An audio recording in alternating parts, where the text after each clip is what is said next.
দেখেন এক কসাই ব্যক্তির জীবনে পড়ছিলাম, একটা মহিলাকে খুব ভালোবাসে, দাসী, কিন্তু সুযোগ পায় না। আপনার মন খারাপ করতেছেন না তো? 10 মিনিট বাড়লে সমস্যা নাই তো? সুযোগ পায় না বেচারা, আল্লাহ কি কাম। একদিন সুযোগ পেয়ে গেল, মেয়েটা বাড়াইছে, পিছনে লাগছে, রাস্তায় গিয়ে বলতেছে, "এই মিয়া, তোমাকে পাওয়ার জন্য আমি অধীর আগ্রহে আছি, আজকে তোমারে পাইছি, তুমি ইচ্ছা করলে।" আমাদের গ্রামের একটা ছেলে আছে, নাম বলবো না, ওই যেহেতু মিডিয়ায় যাইতেছে, নাম বলবো না, কয় এ স্যার ছুটি দে, তুই ছুটি দিলেও বাইর যাবো, না দিলেও যাবে। মানে একটা আত পাগলা টাইপের।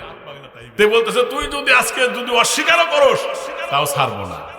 মেয়েটা শুধু বলল, ইত্তাকিল্লাহ, তুমি কি পড়ো নাই আমানু তাকুল্লাহ হাক্কা তুকাতিহি ওয়া লা তামুতুন্না ইল্লা ওয়া আনতুম মুসলিমুন। ওই আল্লাহই বলেছে ভয় করার মতো ভয় করো, তুমি খাঁটি মুমিন না হয়ে মইরো না, মরলে খবর আছে পরকালে। এটা পড়ো নাই তুমি? আমার মুসলমান ভাইরা, এই কথা বলার সাথে সাথে লোকটার দিলের মধ্যে আলোড়ন সৃষ্টি হয়ে গেল। আমাকে এই ভয় দেখালো, জাহান্নামের ভয় দেখালো, আলোড়িত হয়ে গেল। আমার মুসলমান ভাইরা, আমার বাবাজিরা খেয়াল করেন, এরপরে যখন এই লোকটা যখন মেয়েটাকে পরিত্যাগ করে চলে গেল, একটা বুজুর্গ মানুষের সাথে দেখা, বললেন কই যাইবেন? আমি সফরে যাচ্ছি, আমারে নিয়ে যান। কসাইও বুজুর্গের সাথে চলে গেল। আমার ভাইরা লক্ষ্য করে দেখলেন গ্রীষ্মকালীন সময়, মেঘ মুক্ত স্বচ্ছ আকাশ। ওই সময় আকাশে কোথ থেকে যেন এক খণ্ড আবরা বা মেঘ খণ্ড এসে যখন এই বুজুর্গ আর কসাইয়ের মাথার উপরে ছায়া দিচ্ছে, এই দৃশ্য বুজুর্গকে ডাক দেয়, বলেন হুজুর, এই যে আপনার মাথার উপরে আপনার বুজুর্গের কারণে হয়তোবা এরকম মেঘ মুক্ত স্বচ্ছ আকাশে এইভাবে আবরা এসেছে, ছায়া দিচ্ছে। ডাক দেয়, বলেন ঠিকই বলেছ। ওই সময় যখন আরো একটু আগানোর পরে সেই কসাই ডাক দেয়, বলতেছে আমার রাস্তা এখানেই পৃথক হয়ে যাবে, আমি এদিকে চলে যাব। কই ঠিক আছে, যাও। বুজুর্গ লক্ষ্য করে দেখলেন যে আবরা আমাদের মাথার উপরে এসেছিল, ওই আবরাটা আবার সেই কসাইয়ের মাথার উপরে ছায়া দিয়ে যায়। বুজুর্গ ডাক দেয়, বললেন ভাই কসাই দাঁড়াও, এতক্ষণ পর্যন্ত আমি মনে করেছিলাম নিশ্চয়ই আমার বুজুর্গের কারণে এই ছায়াটা এসেছে, কিন্তু না না না, আমি না, বরং তুমি বড় বুজুর্গ, তোমার মাথার উপরে ছায়াটা যায়। একটু বলো এমন কি আমল করেছিলে যার কারণে তোমার উপর দিয়ে ছায়া যাচ্ছে? ডাক দেয়া বললেন, জানো না, আজ থেকে বিগত 3 দিন পর্যন্ত আপনার সাথে সফর করলাম। 3 দিন আগে একজন সুন্দরী নারীর সাথে আমার একটু কথোপকথন হয়েছিল, আমি তার সাথে একটু প্রস্তাব দিয়েছিলাম, সে আমাকে আল্লাহর ভয়ে দেখাবো। আমি তখন আল্লাহর ভয়ে এই অপকর্ম থেকে আমি বিরত হয়ে চলে এসেছি। সম্ভবত এই অন্যায় থেকে দূরে থাকার কারণে আমার আল্লাহ রব্বুল আলামিন আমার মাথার উপরে ছায়া দিচ্ছে। এ যুবকেরা, তোমরা অন্য নারীর দিকে যদি আঙ্গুল একটা উঠাও, তোমার দিকে 3টা আসবে। তুমি যদি বাজে নজরে অন্য নারীর দিকে তাকাও, তোমার তো বোন বা মা বোন আছে। আমার ভাইরা, আমার বাবাজিরা, এই জন্য একটা স্বর্ণকারের জীবনী দেখলাম। স্বর্ণকার যিনি চুরি বানায়, স্বর্ণের চুরি বানায় আমার ভাইরা, কিন্তু স্বর্ণকারের বউ ছিল অত্যন্ত মেধাবী এবং আল্লাহওয়ালা পরহেজগার পর্দানিশিনী ছিল। আমার ভাইরা, ওই বাড়িতে একজন চাকর রেখেছিল বাজারঘাট করে দেওয়ার জন্য। এরপরে স্বর্ণকার যখন বাড়িতে আসলো, বাড়িতে এসে দেখে আমার স্ত্রী কান্নাকাটি করতেছে। কয় কি হয়েছে বিবিরে, কাঁদছ কেন, কি অসুবিধা? কয় আমার সর্বনাশ হয়ে গেছে। কয় কেন? কয় আমাদের বাড়ির চাকরটা আমার হাতে ব্যাগ দিতে হাতে খারাপ নিয়েতে একটু চাপ দিয়েছিল, আমার হাতটা ধরেছিল। এ কথা বলার সাথে সাথে স্বর্ণকার মাথায় ধরে মাটিতে বসে পড়লেন, চিৎকার দিয়ে কান্না শুরু করলেন। বিবি ডাক দিয়ে বললেন, আক্রান্ত হইলাম আমি, আর আপনি কাঁদেন, বুঝতে পারলাম না কেন কাঁদেন আপনি বলেন।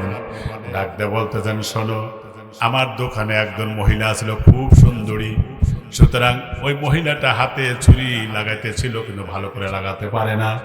কিন্তু তাকে বলার আগে, সে বলার আগেই আমি আমার হাতটা দিয়া যখন ছুরি লাগাতেছিলাম, আমি একটু বদ নজরে তাকাইয়া আমি তখন ওই তার হাতের মধ্যে একটু চাপ দিয়েছিলাম। সুতরাং আমি যখন অন্য নারীর হাতে চাপ দিয়েছিলাম, এজন্য আমার অপরাধের কারণে তোমার হাতে আমার বাড়ির চাকর চাপ দিয়েছে। এই মুহূর্তে চাকর দৌড়ে এসে বলল, আমার ভুল হয়েছে, আমি শয়তানের ধোঁকায় পড়েছিলাম, প্রতারণায় প্রতারিত হয়েছিলাম, আমারে ক্ষমা করে দাও। আমার ভাইরা, এই জীবনীটা দেখে আমি আশ্চর্য হলাম, যদি কোনো মানুষ যদি অন্য নারীর সাথে খারাপ আচরণ করো, তোমার বাড়িতে নারীদের সাথে ওই নজরে দেখবে। তুমি যদি অন্য নারীকে খারাপ নজরে দেখো, তোমার বাড়ির নারীদেরকে এই নজরেই দেখবে, ঠিক কিনা? আমার মুসলমান ভাইরা, একজন আলেম এই সংবাদ শোনার সাথে সাথে বাচ্চার কাছে, বুজুর্গ বাচ্চার কাছে বিষয়টা ইনফর্ম করলেন, জানালেন। ওই সময় ঠিক আছে, আমি পরীক্ষা করে দেখব। ওই বাচ্চার একজন মেয়ে আছে সুন্দর, যাও বাজারে যাও, ঘোরাফেরা করে আসো। ওই বাচ্চা আমার জীবনে কখনো অন্য নারীর দিকে খারাপ নজরে তাকায় নাই। গোটা বাজার ঘুরে আসলো, একটা মানুষও এই মহিলার দিকে তাকায় না। কিন্তু যখনই বাড়িতে তার খাস কামরায় ঢুকতেছিল, তার বাড়ির একজন চাকর এই মেয়েটাকে ধরে কপালে একটু চুমো দিয়েছে। এই কথাটা যখন বাচ্চার কাছে ডাক দিয়ে বলল, আমাদের চাকর তো আমার কপালে চুমো দিয়েছে, গোটা বাজার ঘুরে আসলাম, কেউ আমার দিকে তাকায় নাই। ওই মুহূর্তে কান্দে আর বলে, না রে মা, এটা তোর দোষ না, কারণ বিগত কিছুদিন আগে আমি আবেগে একজন নারীর কপালে চুমো দিয়েছিলাম, যার কারণে এই পাপের শাস্তি হিসাবে কিসাস হলো, আমার কন্যার কপালে চুমো দিয়ে এটা পরিশোধ হয়ে গেল। 350 ইহুদি, খুব ধী মেধা সম্পন্ন, শার্প ব্রেনের অধিকারী বেচারারা সিদ্ধান্ত নিল কাকে দিয়ে মারা যায়। তখন বলল, যাও, ওই যে আমাদের মধ্যে যেই লোকটার নাম হলো সুমামা, বিশাল স্টল ফিগারে মানুষ, চুল বড় বড়, নখগুলো বড় বড়, একেবারে উসালাম্বা মানুষ, আমি যাব। তখন সব হাত তালি মারছে এরকম করে, হ্যাঁ তুমি, তোমার দ্বারা এটা সম্ভব। সে তখন 3 দিনের খাবার দাবার নিয়ে রওনা হয়েছে। মদিনা আসার পরে দুই দিকে সারি সারি, কাদি কাদি, কি সুন্দর খেজুরের বাগান, মন জুড়ানো, খুব ভাল লাগতেছে। ক্লান্ত হয়ে একটা গাছের সাথে হেলান দিচ্ছে, একটু ঘুমের ভাব এসছে। তখন আওয়াজ আসলো, লা ইলাহা ইল্লাল্লাহ মুহাম্মাদুর রাসূলুল্লাহ। অমনি জাগ্রত হয়েছে, কেন আমি জাগ মারতে আসছি, এটা তার নাম কয়, আশেপাশে আছে নাকি? উপরে তাকা দেখে যে বাতাসে একটা ডালের সাথে আর একটা ডালের সংঘর্ষ হয়, তখন ওই গাছের সাপ থেকেই আওয়াজ হয়, লা ইলাহা ইল্লাল্লাহ মুহাম্মাদুর রাসূলুল্লাহ। সাংঘাতিক রে, মুহাম্মদ না গাছের মধ্যে জাদু দিয়ে থুইছে? আসলে কি জাদু দিয়ে থুইছে? না। মুসলমান ভাইরা আমার, ভয়ের কারণে ওখান থেকে আরো একটু দ্রুতগামী আগে গেলেন। ইহুদি লোকটা একটা মরা গাছের নিচে যখন ক্লান্তি দূর করবার জন্য বসেছে, ওই মুহূর্তে দেখা গেল আবার ঘুমের ভাব। এমন সময় আবার জিকিরের আওয়াজ হয়, উপরের দিকে তাকায় দেখে গাছের তো ডাল নাই, কিন্তু আওয়াজ হয় কোন জায়গা থেকে, উপর থেকেই তো ভেসে আসে। আস্তে আস্তে করে মরা ডালগুলো ধরে উপরে উঠে একটা দৃশ্য দেখে তিনি তখন লাফ দিয়ে নিচে নেমে খুব জোরে দৌড় মারল। তার মানে হলো গাছের উপরে 2টা বিষাক্ত বিষধর সাপ একটা আর একটার দিকে এরকম তাকায়া জিকির করতেছিল। সুবহানাল্লাহ পড়েন। তিনি ভয়ে বিহ্বল চলে গেলেন। খোলা একটা ময়দানে তিনি শুয়ে পড়লেন। আল্লাহ রসুলের কাছে জিবরাইল ফেরেশতা এসে বললেন, আপনাকে হত্যা করার জন্য একটা লোক, তার চেহারা এরকম, ফিজিক্যাল স্ট্রাকচার, বডি এরকম, ওখানে থেকে আপনি গ্রেফতারের ব্যবস্থা করেন। সাহাবীদেরকে বললেন, ওবা সাহাবীরা, আমাকে হত্যা করবার জন্য একজন এসেছে, অমুক জায়গায় আছে, যাও সেখানে, এটা কিন্তু বুখারী হাদিস, অমুক জায়গায় যাও, সেখান থেকে তারে ধরে নিয়ে আসো, চেহারা এইরকম। চলে গেলেন। এরপরে দেখলো লোকটা ঘুম ঘুম বাপ, মাথায় হাত দিয়ে বলে, ইয়া আখি মিন আইনা জিতা আল-আন, ও ভাই তুমি কোথায় থেকে এসেছো, কি তোমার নাম? কিছু তেরাইছে মানুষ আছে না, আমি যেখান থেকে না আসি তোর কি আছে না, এরকম এরকম করে তোমাকে আমার পরিচয় দিতে হবে। হযরত আলী খুব কৌশলী, বুদ্ধিমত্তার পরিচয় যিনি দেন সবসময়ের জন্য, ব্রেনি মানুষ। বললেন, কি যে একটা ব্যাপারে পড়ছি, কেন? আমাদের দেশে এক লোক আছে, নাম হলো মুহাম্মদ, তার কাছে যারা যায় আর কেউ ফিরে আসে না, খালি তারই ভক্ত হয়, কি যে একটা বিপদ। তখন এই লোকটা মনে করছে, তাহলে তো তুই আমার দলের লোক, আমি তো তাকে হত্যা করার জন্যই আসছি। কোথায় সে? তাহলে ওঠো, সেই মসজিদে নববীতে। হ্যাঁ, নববীর নাম শুনছি। ওঠো। যেমনে উঠছে, সালমান ফার্সি 2 পাও টান দিয়ে 2টা বান্ধে ফেলেছে, আর 2 হাত ধরছে হযরত আলী, 2 হাত পিছনের দিক দিয়ে বান্ধে কান্দে নিছে দুইজন। কয় তোমরা আমাকে বান্ধে কান্দে নাও কেন? অনেক দূর থেকে আসছে, এটা আরাম করে চলো। নিয়ে গেছে। আসরের নামাজ যখন আদায় করে রাসূল পিছনের দিকে তাকালেন, দেখলেন এই 2 সাহাবী আবার বান্ধে নিয়ে ওইখানে রাইখা তারপরে নামাজ পড়তেছিলেন। রাসূল এই দৃশ্য দেখে তার ভিতরটা মুহাব্বতে, ভালোবাসায়, প্রেমে মোচড় দিয়ে ওঠে। কয় কি সর্বনাশ, একটা মানুষকে এইভাবে বান্ধা কষ্ট দেয়। দেখেন, যিনি হত্যা করতে আসছে আর তার প্রতি রাসূলের দয়া আর ভালোবাসা কত। সুবহানাল্লাহ করেন। আমি মুমিনের বৈশিষ্ট্য বলতে গিয়ে এই কথাটা বলতেছি। এরপরে যখন কাছে আসলেন, রাসূল হাত পায়ের বাঁধন ছেড়ে দিলেন। লোকটা খালি তাকায় আছে যে হাই, যেই লোকটাকে মারতে আসলাম আর সেই লোকের ব্যবহার এত ভালো। রাসূল বললেন, সাহাবীরা দায়িত্ব দিলেন, তোমরা দেখাশোনা করবে, খাবার যেন কষ্ট না হয় দিয়ে দাও। টানা 3 দিন পর্যন্ত মসজিদে নববীতে তাকে পাহারা দিয়ে রাখলেন। নবী যখন রাস্তাতে হেঁটে যান, ঘর থেকে বেরিয়ে যান, তখন তার সাথীরা কিভাবে শ্রদ্ধা আর সম্মান করে দৃশ্যগুলো দেখলেন। আমার ভাইরা দেখার পরে দেখলেন, জীবনে কখনোই এত ভালো মানুষের পরিচয় জীবনে পাইও নাই। আবার কোনো মানুষকে এত সম্মান করে তা আমার জানা ছিল না।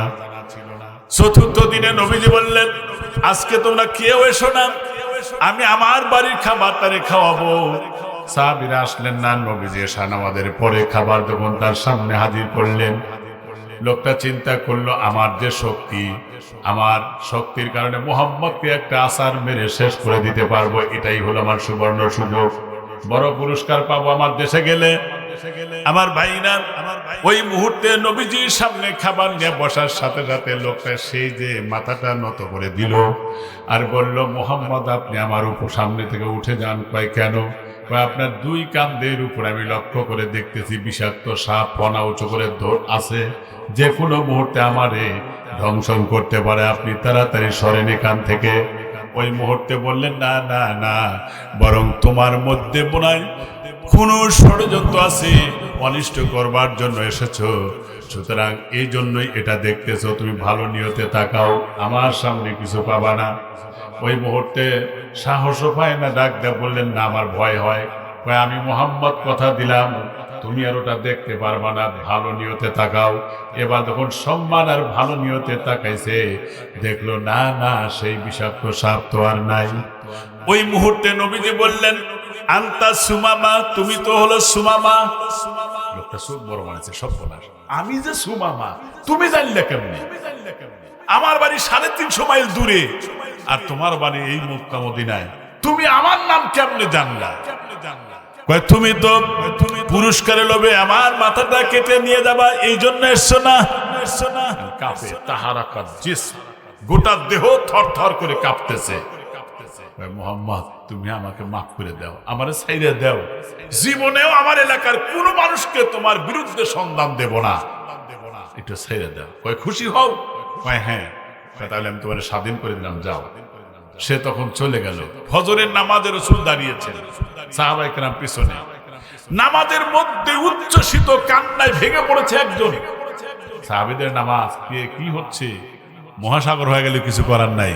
নামাজে দেখলেন যেই লোকটাকে রাতের বেলা আমি ছেড়ে দিয়েছি, সেই লোকটা মসজিদে নববীর বারান্দায় খুঁটি ধরে কাঁদতেছে। বললাম, কি হয়েছে, কে মেরেছে আপনারে বলেন, আমি বিচার করব, আমি আপনারে ছেড়ে দিয়েছি, আমি বিচার করব, বলেন। ডাকদা বললেন, না আমারে কেউ মারে নাই, তবে শুনে রাখেন, যাবার সময় আমার কানে কানে কে যেন রে বলতেছে, এই বেচারা এত ভালো মানুষ, যাকে হত্যা করার জন্য এসেছিলে, সেই মানুষটার ব্যবহার দেখেই কি তোর একটু বোধগম্য হইল না? তুই কেন এই কাজটা করতে যাস? সুতরাং ফিরে যাস না, ওই মুহাম্মাদের দলে থাক, তোর জন্য ভবিষ্যৎ ভালো হবে রে। ডাক দে বলেন, ও আল্লাহর পয়গম্বর, আমার বিবেক তাড়িত হয়ে, আমি আবেগ তাড়িত নয়, বিবেক দিয়ে বুদ্ধি করে ফিরে আসলাম। আমার এই সন্ত্রাসী এলাকায় আমার ইহুদি এলাকায় আমি আর যাব না। ওগো মুহাম্মদ, তোমার ব্যবহারই প্রমাণ করে তুমি আল্লাহর রাসূল, কোনো সন্দেহ নাই। সুতরাং তোমার হাতটা বের করে দাও, আমি কালেমা পড়ে মুসলমান হয়ে যাই। কি ব্যবহার তার! সুবহানাল্লাহ। কাফেররা মারতে আসে আর তাদেরকে কি ব্যবহারটা দেখায়। এমন নবী পাইছি আমরা। প্রিয় ভাইরা আমার, যেদিন সব শেষ হয়ে যাবে, খুব খেয়াল করেন, অল্প সময় বলবো, সব যখন শেষ হয়ে যাবে, দুনিয়ার কেউ থাকবে না, আল্লাহ পাক মালাকুল মউতকে বলবেন, এ মালাকুল মউত, আর কে বাকি আছে? বলবেন আমি। আর তুমি তো স্রষ্টা, সৃষ্টির মধ্যে আমি একাই বাকি। মুতু ইয়া মালাকুল মউত, মরে যা। তখন জান্নাত আর জাহান্নামের মাঝখানে দাঁড়ায়া এত জোরে চিৎকার মারবে যে চিৎকারের আওয়াজ যদি দুনিয়ায় কোনো মানুষ থাকতো, আর্তনাদ করে সব মারা যেত। হাদিস, সব মারা যেত, কেউ বেঁচে থাকতে পারতো না। নিজের জান নিজে কবজ করতে হবে, এটা জানলে আল্লাহ তোমার এই চাকরি নীতিটা আপত্তি করতাম। তিনি এমন ভাবে জান কবজ করবে যখন সেই দিন আর কেউ থাকবে না। আবার যখন সিংহা ফুৎকার দিয়ে যখন তোলা হবে, প্রিয় ভাইরা আমার, সর্বপ্রথম উম্মত আল্লাহ রসুলকে জীবিত করা হবে। জিব্রাইল, মিকাইল, ইসরাফিল, এই তিনজনকে বলা হবে, যাও আমার নবীর কবরে যাও, তাকে নিয়ে আসো। কবরের ভিতরে একটা দৃশ্য দেখবেন, গোটা কবরটা কর্দমাক্ত, কাদা দিয়ে বোঝাই, দাড়িতে কাদা, চোখের গুরুতে কাদা, মাথার চুলে কাদা, সব কাদা।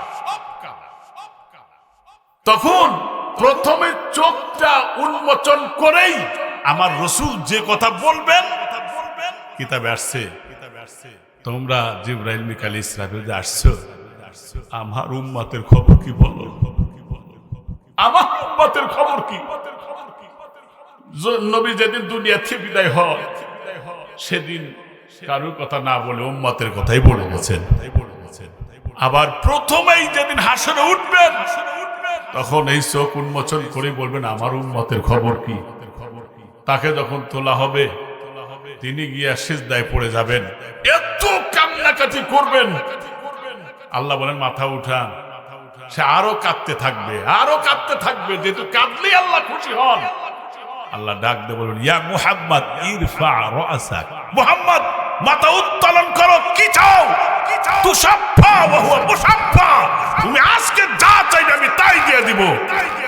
আমার উম্মত, আল্লাহ পাক ডাক দিয়ে বলবেন, আপনার সম্মানে আজকে সর্বপ্রথম জান্নাতের দরওয়াজা খুলে আপনার উম্মত সহ আপনি আগে জান্নাতে ঢোকেন। সুবহানাল্লাহ। সেই নবীর উম্মত আমরা, আর সেই নবীর আদর্শ আজকে আমার মধ্যে নাই। প্রিয় ভাইরা, আজকে কথা বলি, মিথ্যা কথা বলি, ওয়াদা করলে খেলাপ করি, আমানতের খেয়ানত করি। এই চোখের আমানত আছে না নাই? চোখের আমানত মানে আপনি অন্যের বাড়ির ঢুকে তাকায় দেখলেন, একটা নারী দিকে তাকায় থাকলেন, চোখের আমানত। এটা আমানতের খেয়ানত করলেন আপনি চোখে। অন্য নারীরা হেঁটে যায়, তার নারীর পিছনে তাকায় তাকায় বাজে মন্তব্য করে, আছে না এরকম? এই আপনি কি জানেন যে আপনার এই জবানের জেনা হয়? এই মুখ দিয়ে যা আপনি আজে বাজে মন্তব্য করবেন, আপনি জবানের জেনা হবে। চোখ দিয়ে দেখবেন, চোখের জেনা হবে। হাত দিয়ে ধরতে যাবেন, হাতের জেনা হবে। পা দিয়ে হেঁটে ওখানে যাবেন, পায়ের জেনা হবে। আপনি কি জানেন এই কথা যে আপনার মাথা থেকে পা পর্যন্ত পুরাটা আপনার শত্রু হয়ে যাবে? এটাকে আপনি জানেন? কেসা কাহিনী শুনে কি করবেন? এগুলো বোঝেন আগে। এই হাত পা দেখেন, আপনি একটা যে গুনাহ করেন, একটা গুনার পিছনে 8টা সাক্ষী থাকে। কয়টা? বলি, খুব সংক্ষেপ করে বলতেছি, 8টা সাক্ষী থাকে। আমি এই ওয়াজ ধরছি, এই ওয়াজ যদি 3 দিন করি তাও ঘুরাইব না। 8টা সাক্ষী থাকে। তার মধ্যে 1 নম্বর সাক্ষী, যেই জমিনে যেখানে দাঁড়ায় বা বসে বা শুয়া গুনাহ করলেন, ওই জমিন আপনার বিপক্ষে আল্লাহর দরবারে সাক্ষী দিবে। এটা চিন্তা করছেন?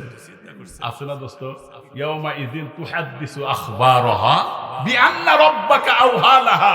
এ যুবক, তোদের পায়ে ধরে বলি, কই যাও তোমরা? কই যাও? জাহান্নামের মধ্যে জীবনটা নষ্ট করে দিও না। তুমি যে কান দিয়ে হেডফোন লাগায় গান শোনো, এই কান তোমার বিপক্ষে আল্লাহর দরবারে সাক্ষী দিবে। আল্লাহর কসম করে বলতেছি।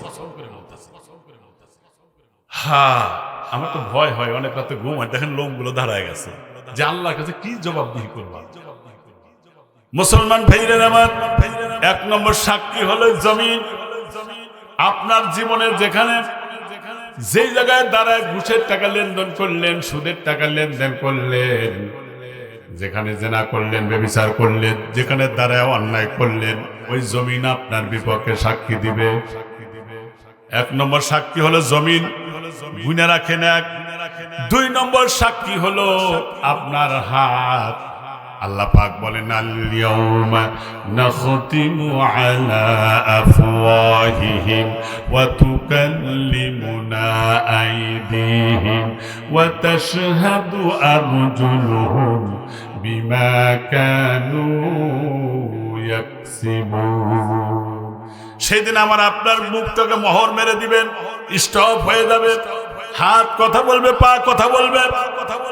1 নম্বর সাক্ষী হবে জমিন, 2 নম্বর সাক্ষী হলো হাত, 3 নম্বর সাক্ষী হলো পা, 4 নম্বর সাক্ষী হলো কান, শ্রবণ শক্তি। আল্লাহ পাক সেদিন বলবেন, বান্দা বলবে, হাত্তা ইযা মা জাউহা শাহিদা আলাইহিম সামউহুম ওয়া আবসারুহুম ওয়া জুলুদুহুম বিমা কানু ইয়ামালুন। ভাইরা, সেদিন যখন সাক্ষী দিবে, সামউহুম মানে শ্রবণ শক্তি, আবসারুহুম তার চোখ, ওয়া জুলুদুহুম তার শরীরের চামড়াও সাক্ষী দিবে, বিমা কানু ইয়ামালুন দুনিয়ায় যা আমল তুমি করেছো এগুলো সাক্ষী দিবে, আমার শত্রু হয়ে যাবে। তখন ওই লোকটা বলবে, ওয়াকালু লিজুলুদিহিম লিমা শাহিদতুম আলাইনা, এ আমার শরীরের চামড়া, কেন তুমি আমার বিরুদ্ধে সাক্ষী দিলে? তোমার শরীরে ময়লা পড়ার পরে আমি তো সুন্দর করে সাবান সোটা দিয়া সুন্দর করে পরিষ্কার করেছিলাম, আর আজকে আমার বিপক্ষে সাক্ষী দিলে। ওই সময় চামড়া বলবে, ক্বালু আতাকানাল্লাহুল্লাযী আতাকা কুল্লা শাইইন ওয়া হুয়া খালাকাকুম আউওয়ালা মাররাতিন ওয়া ইলাইহি তুরজাউন। আল্লাহু আকবার। প্রিয় ভাইরা, সেদিন বলবে, ক্বালু আতাকানাল্লাহ, আল্লাহ আজকে আমার বাক শক্তি দিয়েছেন। দুনিয়াতে অন্যায় করেছো, কথা বলার শক্তি ছিল না, বলতে পারি নাই, উপদেশ দিতে পারি নাই, আজকে বাক শক্তি দিয়েছে, আজকে প্রত্যাবর্তিত হয়েছো, তোমার বিরুদ্ধে সব তথ্যপত্র ওপেন করে দিব, ফাঁস করে দিব। আমার শরীরের মাথা থেকে পা পর্যন্ত প্রতিটি অঙ্গ প্রত্যঙ্গ আমার বিরুদ্ধে চলে যাবে। আসেন কোথায়? মনে করেন দুনিয়ায় খুব আনন্দে চললাম, মরা লাগবে না। আর দুনিয়া কলিল ফালিয়া ধাকু ফিহা, রাসূল বলেছেন দুনিয়া খুব স্বল্প সময়ের জন্য। তুমি হাসতেছো, তোমার কিসের এত হাসা? আনন্দ করো, ফুর্তি করো, ফেস্টিভ্যাল করো না। ফাইদান কাতাতিদ দুনিয়া ওয়া সারু ইলাল্লাহ, যেদিন এই দুনিয়া ছেড়ে আল্লাহর সান্নিধ্যে চলে যাবা, ফালিয়াস্তানিফুল বুকা লা ইয়ানকাতু আবাদা, ওই দিন তোমার জীবনে শুরু হবে, শেষ হবে না। তোমার চোখের পানি বের হবে, শুরু হবে, পানি ফুরে দেবে, রক্ত বেরিয়ে পড়বে, আবার ফুরে দেবে, আল্লাহ আবার ভিতরে দিবেন, খালিদিনা ফিহা আবাদান আবাদা, চিরস্থায়ী কষ্ট, আর কষ্ট ছাড়া আর কিছু পাওয়া যায় না। ভাইরা, তাহলে 1 নম্বর সাক্ষী হবে জমিন, 1 নম্বর কি? 2 নম্বর হাত, 2 নম্বর কি? 3 নম্বর পা, কি বলেন? 4 নম্বর শরীরের চামড়া, হ্যাঁ কান, কান, yes yes, thank you very much, কান। তারপরে চোখ, তারপরে হলো ফেরেশতারা সাক্ষী হবে, কিরামান কাতিবিন ইয়ালামুনা মা তাফআলুন, তুমি যা করো বলো সব ফেরেশতারা লিপিবদ্ধ করতেছে। ইকরা কিতাবাকা কাফা বিনাফসিকা আল-ইয়াওমা আলাইকা হাসিবা, আজকে তোমার আমলনামার কিতাব তুমি পাঠ করো। সেদিন উপায় কি বলবে জানেন? ওউদিয়াল কিতাব ফাতারাল মুজরিমিনা মুশফিকিনা মিম্মা ফিহি, অপরাধীরা ভীত সন্ত্রস্ত হয়ে সেদিন কি বলবে দেখেন, ওয়ায়াকুলুনা ইয়া ওয়াইলাতানা, হায় দুর্ভাগ্য আমাদের, মালি হাদাল কিতাব, কোন ধরনের এটা কিতাব, লা ইউগাদিরু, একটাও বাদ পড়ে নাই, দুনিয়া যা করছে, যা বলছে সব সগীরা আও কাবীরা, ছোট এবং বড়, ইল্লা আহসাহা, সব আমলনামা কিতাবে সংরক্ষিত থাকবে। মিয়া জান্নাত মামুর বাড়ির সবরি কলা। প্রিয় ভাইরা আমার, এই জন্য চোখের আমানত রক্ষা করার দরকার আছে না নাই? দেখেন, এক কসাই ব্যক্তির জীবনে পড়ছিলাম, একটা মহিলাকে খুব ভালোবাসে, দাসী, কিন্তু সুযোগ পায় না। আপনার মন খারাপ করতেছেন না তো? 10 মিনিট বাড়লে সমস্যা নাই তো? সুযোগ পায় না বেচারা, আল্লাহ কি কাম।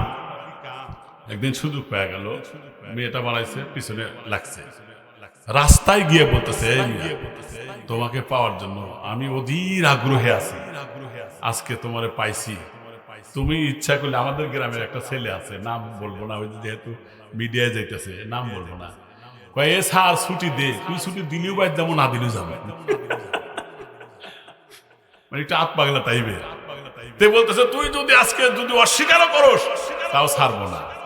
মেয়েটা শুধু বলল, ইত্তাকিল্লাহ, তুমি কি পরনে আমানুত তাকুল্লাহ হাক্কা তুকাতিহি ওয়া লা তামুতুন্না ইল্লা ওয়া আনতুম মুসলিমুন। ওই আল্লাহই বলেছে, ভয় করার মতো ভয় করো, তুমি খাঁটি মুমিন না হয়ে মইরো না, মরলে খবর আছে পরকালে, এটা পড়ো নাই তুমি?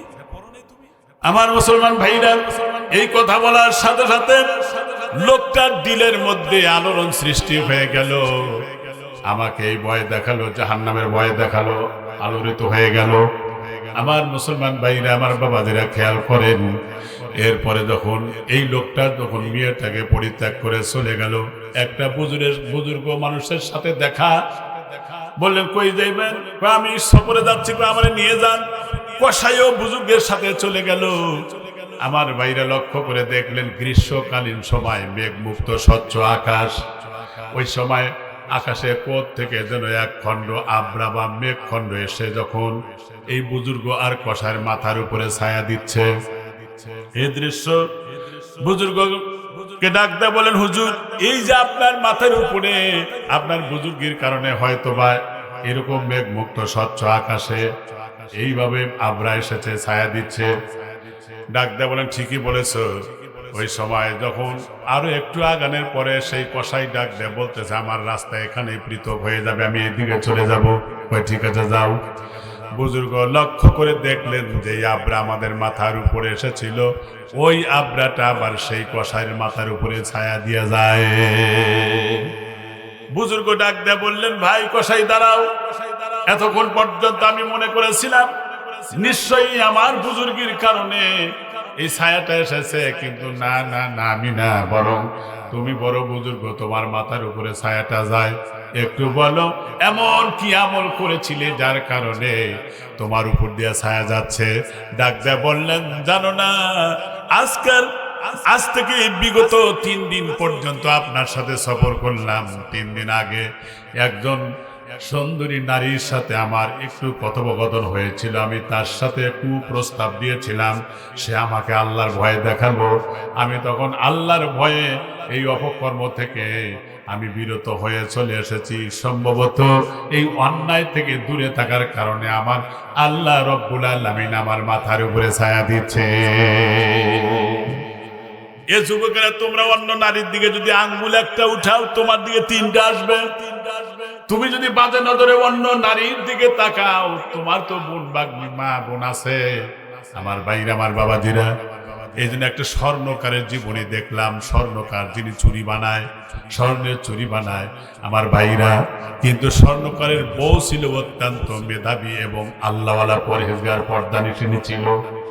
আমার ভাইরা, ওই বাড়িতে একজন চাকর রেখেছিল বাজারঘাট করে দেওয়ার জন্য। এরপরে স্বর্ণকার যখন বাড়িতে আসলো, বাড়িতে এসে দেখে আমার স্ত্রী কান্নাকাটি করতেছে। কয়, কি হয়েছে বিবিরে, কাঁদছ কেন, কি অসুবিধা? কয়, আমার সর্বনাশ হয়ে গেছে। কয়, কেন? কয়, আমাদের বাড়ির চাকরটা আমার হাতে ব্যাগ দিতে হাতে খারাপ নিয়েতে একটু চাপ দিয়েছিল, আমার হাতটা ধরেছিল। এ কথা বলার সাথে সাথে স্বর্ণকার মাথায় ধরে মাটিতে বসে পড়লেন, চিৎকার দিয়ে কান্না শুরু করলেন। বিবি ডাকতে বললেন, আক্রান্ত হইলাম আমি, আর আপনি কাঁদেন, বুঝতে পারলাম না কেন কাঁদেন আপনি বলেন। ডাকতে বলতেছেন, শোনো, আমার দোকানে একজন মহিলা ছিল, খুব সুন্দরী, সুতরাং ওই মহিলাটা হাতে ছুরি লাগাইতেছিল, কিন্তু ভালো করে লাগাতে পারে না। কিন্তু তাকে বলার আগে, সে বলার আগেই আমি আমার হাতটা দিয়া যখন ছুরি লাগাতেছিলাম, আমি একটু বদ নজরে তাকাইয়া আমি তখন ওই তার হাতের মধ্যে একটু চাপ দিয়েছিলাম। সুতরাং আমি যখন অন্য নারীর হাতে চাপ দিয়েছিলাম, এজন্য আমার অপরাধের কারণে তোমার হাতে আমার বাড়ির চাকর চাপ দিয়েছে। এই মুহূর্তে চাকর দৌড়ে এসে বলল, আমার ভুল হয়েছে, আমি শয়তানের ধোকায় পড়েছিলাম, প্রতারণায় প্রতারিত হয়েছিলাম, আমারে ক্ষমা করে দাও। আমার ভাইরা, এই জীবনীটা দেখে আমি আশ্চর্য হলাম। যদি কোনো মানুষ যদি অন্য নারীর সাথে খারাপ আচরণ করো, তোমার বাড়িতে নারীদের সাথে ওই নজরে দেখবে। তুমি যদি অন্য নারীকে খারাপ নজরে দেখো, তোমার বাড়ির নারীদেরকে এই নজরে দেখবে, ঠিক কিনা? আমার মুসলমান ভাইরা, একজন আলেম এই সংবাদ শোনার সাথে সাথে বাচ্চার কাছে, বুজুর্গ বাচ্চার কাছে বিষয়টা ইনফর্ম করলেন, জানালেন। ওই সময় ঠিক আছে, এটা আমি পরীক্ষা করে দেখব। ওই বাচ্চার একজন মেয়ে আছে সুন্দর, যাও বাজারে যাও, ঘোরাফেরা করে আসো। ওই বাচ্চা আমার জীবনে কখনো অন্য নারীর দিকে খারাপ নজরে তাকায় নাই। গোটা বাজার ঘুরে আসলো, একটা মানুষও এই মহিলার দিকে তাকায় না। কিন্তু যখনই বাড়িতে তার খাস কামরায় ঢুকতেছিল, তার বাড়ির একজন চাকর এই মেয়েটাকে ধরে কপালে একটু চুমো দিয়েছে। এই কথাটা যখন বাচ্চার কাছে ডাক দিয়ে বলল, আমাদের চাকর তো আমার কপালে চুমো দিয়েছে, গোটা বাজার ঘুরে আসলাম, কেউ আমার দিকে তাকায় নাই। ওই মুহূর্তে কান্দে আর বলে, না রে মা, এটা তোর দোষ না, কারণ বিগত কিছুদিন আগে আমি আবেগে একজন নারীর কপালে চুমো দিয়েছিলাম, যার কারণে এই পাপের শাস্তি হিসাবে কিসাস হলো, আমার কন্যার কপালে চুমো দিয়ে এটা পরিশোধ হয়ে গেল। এ যুবক তোমরা, আমাদের যুবক, আমাদের ছেলে তোমরা, ও যুবক কোথায় যাও না? কোন দিকে যাও? জিহালতের কারণে গান বাজনা নিয়ে, ফেসবুক নিয়ে, উলঙ্গ ন্যাংটা ছবি দিয়া জীবনটাকে নষ্ট করো না, ইমানটাকে পরিচ্ছন্ন করো, গুণামুক্ত জীবন যাপন করো। গুনাহ যদি থাকে আল্লাহর সাথে সম্পর্ক ভালো হবে না। কথা ঠিক কিনা ধরে বলেন? খুব সংক্ষেপ করে নিয়ে আসতেছি। গুনাহ যদি থাকে আল্লাহর সাথে তাওয়াল্লুক হবে না। ফার্নিচার যখন বানায় দেখবেন রেন্দা দিয়ে বৈশা আগে পরিষ্কার করে তারপরে আটা লাগায়, তারপরে মজবুত হয়, ঠিক না? যদি গোটা গোটা ময়লা টয়লা থাকে ওর মধ্যে কি আর লাগায়? লাগালে তো আটকেবে না, ওখানটা খুলে যাবে। ঠিক প্রতিটা মানুষের মধ্যে একটা জায়গা আছে, কলব। এই কলবে যদি ময়লা হয়, ময়লা মানে গুনাহ, ময়লা মানে কি? গুনাহের কাজ করে, মিথ্যা কথা বলে, অন্যায় করে, অহমিকা করে, দাম্ভিকতা করে, গীবত করে, পারস্পরিক আতরতা করে, ইসলামী পরিপন্থী কাজ করে। এই গুনাহ দিয়া কলবটা নষ্ট হয়ে যায়। এই কলব আল্লাহ পছন্দ করে না, আল্লাহর সাথে সম্পর্ক হবে না, হবে না। আপনি যদি দোকানে যান, আপেল কিনতে যান, আপেলে যদি দেখেন দাগ, এক জায়গায় পচা, টাকা দিয়ে কিনবেন, আপনি আপনি ফেরত দিবেন, এই আপেলে তো পচা, এখানে দাগ পড়েছে, এটা আমি নেব না, ভালোটা নেব। 10-20 টাকা দিয়ে আপেল কিনতে আপনি দাগওয়ালাটা নেন না। তাহলে গুনাহ নামক দাগ যদি আমার আপনার কলবে থাকে, তাহলে আল্লাহ আপনাকে অ্যাকসেপ্ট করবে না। আল্লাহকে বাদ দিয়া গায়রুল্লাহর মুহাব্বত যদি কলবের মধ্যে থাকে, এই কলব নিয়ে পরকালে আল্লাহর সান্নিধ্য পাওয়া যাবে না, যাবে না, ঠিক কি না? গুনাহ ছাড়েন আগে। প্রিয় ভাইরা আমার, এসি যখন চালান মসজিদে, আমার মসজিদে এসি আছে, এসি চালানোর সময় জানালা, কপাট, দরজা খোলা থাকে না, বন্ধ থাকে, সব বন্ধ। কেন বন্ধ থাকে? এই জন্য যাতে এসি চালাইলে অল্প সময়ের মধ্যে ঠান্ডা হয়ে যায়। আর সব যদি খুলে রাখেন, তখন কিন্তু সারাদিন চালাইলে ওইভাবে ঠান্ডা ধরে রাখতে পারবে না। অনুরূপ ভাবে প্রত্যেকটা মানুষের জীবনে দুইটা দরজা আছে, একটা হলো গুনার দরজা, আর একটা হলো নেকির দরজা। সুতরাং নেকিও করবেন, গুনাও করবেন, তা না গুনার দরজা চিরতরে স্টপ করে দেন, আপনার অল্প নেকি দিয়ে পরকালে নাজাতের ব্যবস্থা হয়ে যাবে, ইনশাআল্লাহ। মা বোনদের বলবো পর্দার বিষয়, যা আপনারা দেখেন দামি জিনিস, বিশেষ করে ল্যাপ, কাঁথা, কম্বল, তোষক, এগুলো যে সমস্ত টাঙ্গের মধ্যে রাখা হয়, তালাও দেওয়া হয় না। কিন্তু মাত্র একটু সোনা যদি হয়, চুরি হয়, এত ভালো করে তালা দিয়ে থই, আবার বাড়ির বাইরে তা কোনো জায়গায় আসলে আবার দেখে যে জায়গা ঠিক আছে না, কারণ জানে ওটা মহামূল্যবান, ওর চোখ আছে, লোভ আছে, চুরি করতে পারে। আপনার ইজ্জত, আপনার সম্মান আপনাকে আল্লাহ তাআলা দিয়েছেন, আপনি কেন ঢেকে রাখবেন না? আপনি পর্দানিশী হবেন, পরকালে নবীদের স্ত্রীর সঙ্গে আল্লাহ আপনাকে জান্নাত দিয়ে দিবেন। সুবহানাল্লাহ, সুবহানাল্লাহ, সুবহানাল্লাহ। ভাইরে, কিতাবে আসছে যখন আমলনামা কিতাব আল্লাহ হাতে দিবে, 10 মিনিট শেষের দিকে আসছে, কিন্তু আল্লাহ রাব্বুল আলামিন বলেন ফাআম্মা মান উতিয়া কিতাবাহু বিয়ামিনিহি ফায়াকুলু হাউমুকরাউ কিতাবিয়া। আল্লাহু আকবার বলেন।